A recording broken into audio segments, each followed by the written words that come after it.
You would never have noticed it if you weren't looking for it. That was precisely the point. The instructions given in my embroidery group had been clear enough.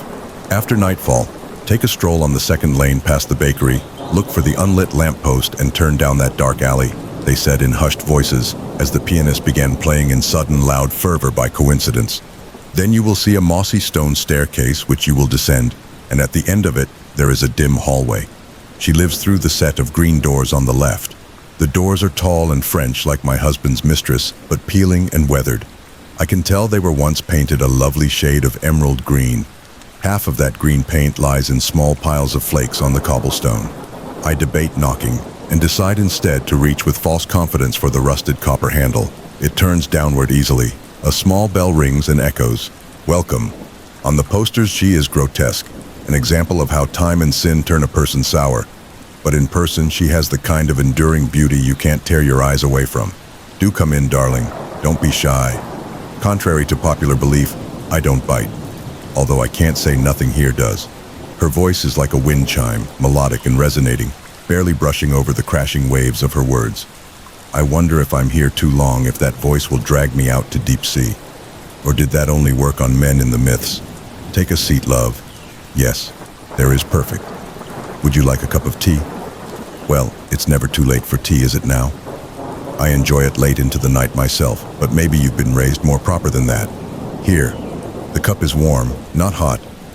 If she noticed my shaking hands when reaching for it, she didn't say a word.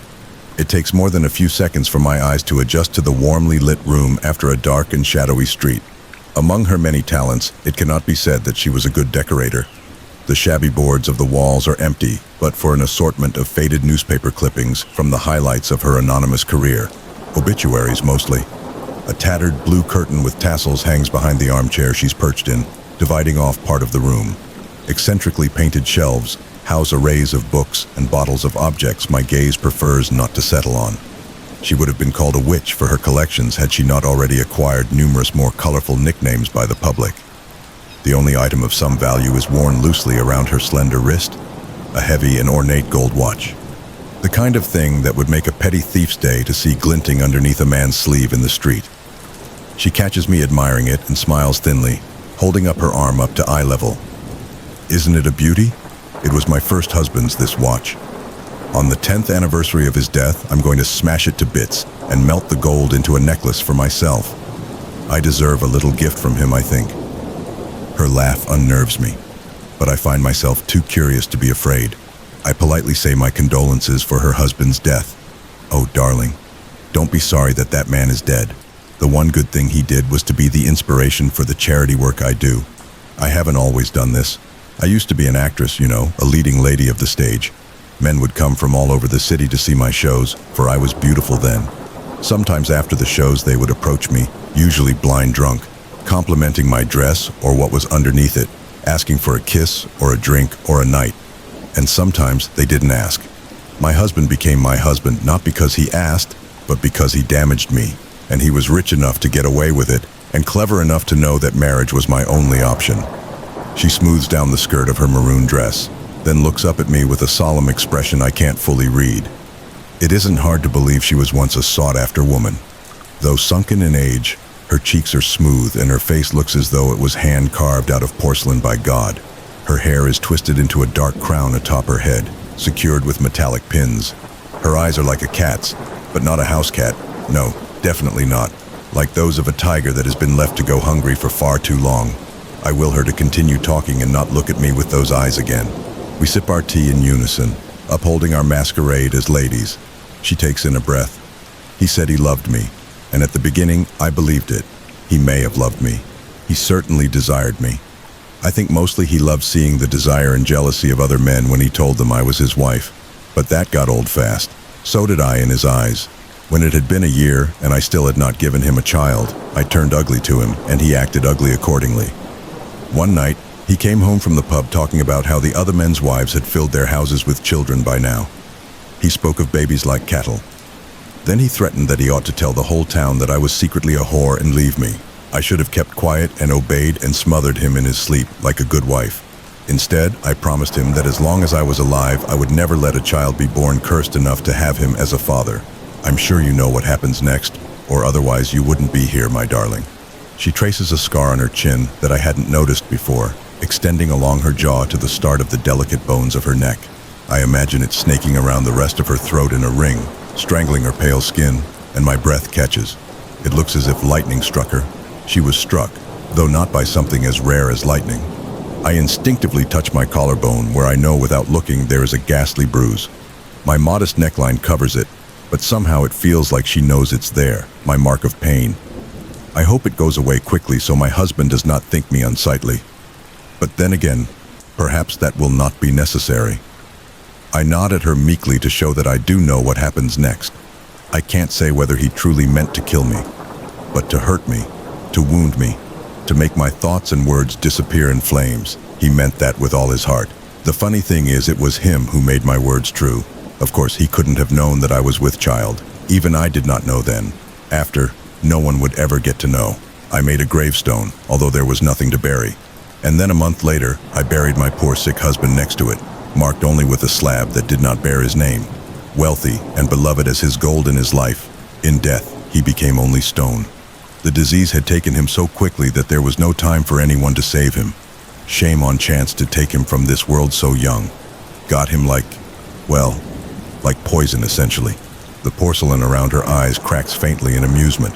I have nothing to say in response. My mind stuck on the picture of a crude gravestone smaller than it should be. Now, love, how would you like your tragedy to occur? The widows in my town all chose differently. Most agree that the worst methods are only to be used for the worst husbands, but sometimes there is no rhyme or reason to it. After all, all's fair in love and war. Millions of second and third and fourth thoughts crossed my mind on the way here, but now those voices are silent, and there is only mine and hers, and the input of the hissing wind outside. Well, what will it be? In 2 weeks it will happen. On the way home after a day of work, my husband will feel a bout of hopelessness that gives him a nudge to hurl himself off of the local bridge. The river below is not a kind one, especially to those who never learned to swim. He will have been drunk, since he often is, and everyone knows how he gets when he's drunk. No one will discuss a death as taboo as taking your own life. My children and I will cry and wear black for weeks, though no longer than what is expected. At the same time, the black of our bruises will fade. He won't be missed very much, really. Perhaps that French woman will miss him, but she would have met the man that I knew soon enough. I will decide to raise my children in the countryside alone, and we will be happy. I cannot say yet whether I will regret it. The final time I will see the woman's wild tiger's eyes, she will tell me that not once has she regretted anything in her life. She will say that it was a pleasure to do it, and fearfully I will believe her. Oh, it really is getting late, love. Your family must be at home expecting you. I reply that they are, and I thank her for her kindness, nervously reaching to shake her hand. How much blood has coated it? On the posters they say she has killed 3 men, but I know these were simply the times she wanted it enough to make it gruesome. The posters also envision her as grotesque, which means that they have not ever seen her, or the mark on her jaw from her fall after being struck by lightning. The posters know nothing. The men know nothing. We women must stick together, yes? The image of my young daughter appears and consumes my mind. I would do everything in my power to ensure she never has to know the instructions to get here. There will be no scars for my girl to trace. I will make sure of that. I nod and drop the woman's unassuming porcelain hand. Beneath the sound of her wind chime voice is a softer noise I hadn't paid attention to before, almost like a breeze rustling through dying trees, overlaid with the humming of the earth. It is separate from the wind and the rushing of my blood. She notices my piqued interest, and rather than say anything, stands, chuckles, and regally draws back the tattered blue curtain behind her. In view now is a cage, filled with twisting and writhing scaled bodies, hissing and competing with each other for air. They move as one, a trembling monster of green. I step back in sudden horror. She isn't looking at me, but I see her eyes flash ravenously. You don't have to worry about them, darling. Their venom is reserved for the venomous.